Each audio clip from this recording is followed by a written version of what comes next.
मिस्र का राज जमाना कदीम की बात है, जब नील की वादी में जिंदगी की रोशनी चमक रही थी। मिस्र एक अजीम सल्तनत था जहां फिरौन रामीस अपने जलाल और ताकत के साथ हुक्मरानी करता था। रामीस को यकीन था कि वो सूरज देवता राह का बराह रास्त वारिस है और उसके महल के सुनहरी सतून आसमान से बातें करते थे। मगर इस शानदार सल्तनत के पीछे एक ऐसा राज छिपा था जो सदियों से दफन था।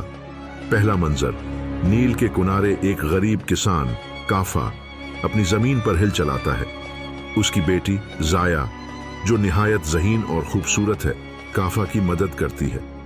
जाया की आंखों में ख्वाब हैं, वो पढ़ना और लिखना चाहती है, मगर इस दौर में इल्म सिर्फ अमीरों और मजहबी रहनुमाओं तक महदूद था। एक दिन जाया को खेत में काम करते हुए एक पुरस्कार पत्थर मिलता है जिस पर अजीब हायरोग्लिफ कदीम मिस्र की जबान कंदा होते हैं। ये पत्थर है किसी कदीम खजाने या राज का इशारा करता है। जाया उसे अपने गांव के आलम उनौफर के पास ले जाती है, जो उसे बताता है कि ये पत्थर जिंदगी की चाबी से जड़ा हुआ है, जो एक ऐसा राज है जो मिस्र की तारीख को बदल सकता है। दूसरा मंजर, फिरौन रमीस को इस पत्थर की खबर मिलती है और वो अपनी फौज को गांव भेजता है ताकि पत्थर हो जाए, कब्जे में लिया जा सके। जाया और काफा को महल ले जाया जाता है। रमीस, जो अपनी ताकत का दीवाना है, जाया को हुक्म देता है कि वो इस पत्थर के राज को खोले, वरना उसके वालिद को कत्ल कर दिया जाएगा। जाया मजबूर होकर कदीम तहरीरें पढ़ने लगती है और उसे मालूम होता है कि ये पत्थर ओजिरिस के अहद की तरफ इशारा करता है जो हजारों साल पहले था। मिस्र के पहले बादशाह और मौत और जिंदगी के देवता थे। तीसरा मंजर, जाया और उनौफर इस पत्थर के पीछे छिपे राज को समझने के लिए एक मुहिम पर निकलते हैं। रास्ते में उन्हें महल की फौज का सामना करना पड़ता है, मगर नील की ताकत और अपनी जहानत से वो बच निकलते हैं। उनका सफर उन्हें गेजा के अजीम हरम के नीचे एक खफिया कमरे तक ले जाता है, जहां कदीम मिस्री तारीख का सबसे बड़ा दफन होता है। जब रमीस को पता चलता है कि जाया ने उस राज को तलाश कर लिया है, तो वो अपनी पूरी फौज के साथ वहां पहुंच जाता है। एक जबरदस्त तसादुम होता है। जाया को पता चलता है कि वो राज दरअसल इंसानी मसावात और इल्म की ताकत के बारे में है, जो रामीस के जुल्म के खिलाफ बगावत की बुनियाद डाल सकता है। जाया अपने इल्म और बहादुरी की मदद से रामीस की फौज को शिकस्त देती है और नील की वादी के लोगों को आज़ादी का पैगाम देती है। रामीस की मौत के बाद मिस्र एक नई शुरुआत करता है, जहां इल्म और मुसावात को अहमियत दी जाती है। जाया मिस्र की पहली खातून हुक्मरान बनती है, जो इल्म और इंसाफ की बुनियाद पर हुकूमत करती है। नील की लहरें गवाह बनती हैं कि मिस्र का असल राज उसके लोगों की हिम्मत और इल्म है।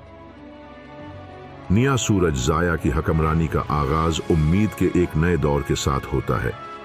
वो अपने वालिद काफा और उस्ताद उनौफर के मशूरों से एक ऐसा मिस्र बनाना चाहती है जहां इल्म, मसावात और अमन का राज हो। लेकिन रामीस के दौर की बाकियात अब भी कुछ हिस्सों में बगावत के बीज बो रही हैं। रामीस के साबिक वफादार जर्नील मनफर और मजहबी पेशवा आयमन थूत इस नई हुक्मरानी को कबूल नहीं करते। जाया मिस्र के शहरों और गांव का दौरा करती है, जहां वो लोगों की ज़रूरियात और उनके ख्वाबों को सुनती है। वो ख़वातीन के लिए तालीमी मराकज़ कायम करती है और किसानों के कर्ज मुआफ़ कर देती है। नील के किनारे उसकी मेहनत को देखकर लोग उसे ज़िंदगी की माँ कहना शुरू कर देते हैं।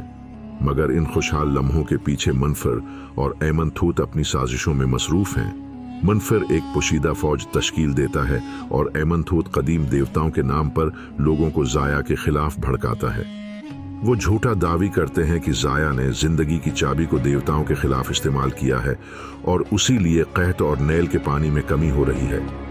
जाया को ये मालूम होता है कि रामीस के कुछ खफिया खजाने अब भी मौजूद हैं, जिन्हें मुनफ्फर जंग के लिए इस्तेमाल कर रहा है।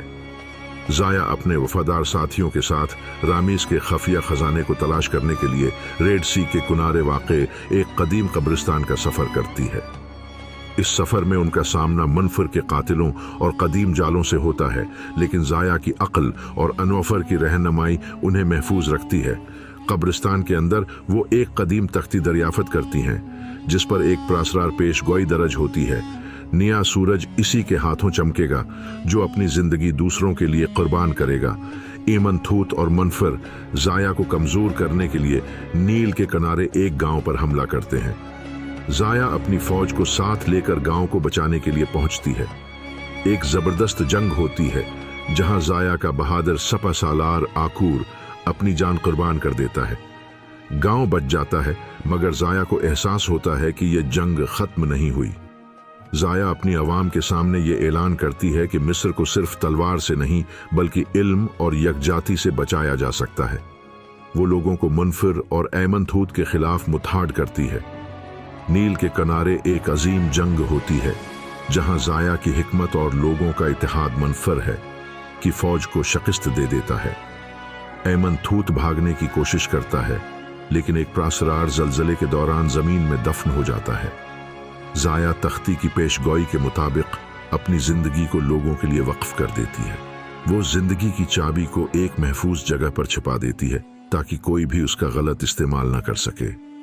नील की वादी फिर से खुशहाल हो जाती है और जाया की हुक्मरानी को रोशनी का दूर कहा जाने लगता है।